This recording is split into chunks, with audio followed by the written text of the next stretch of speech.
যজ্ঞ হতো, ধরুন আপনার বাড়িতে হোম হচ্ছে, বোঝাচ্ছি, আপনি আহুতি দিচ্ছেন, একজন মন্ত্র পাঠ করছে, কি তাই তো? উপকারটা কার হচ্ছে? যে মন্ত্র পাঠ করছে, যে আহুতি দিয়েছে।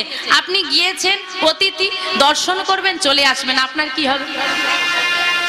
আজকে কমিটি দাদা ভাইরা কত কষ্ট করে, কত পরিশ্রম করে, মাথার ঘাম পায়ে ফেলে আজকে অনেক একত্রিত হয়ে বহুদিনের প্রচেষ্টায় এত সুন্দর নামযজ্ঞের আয়োজন করেছে তো আপনারা আমন্ত্রিত হয়ে এসেছেন।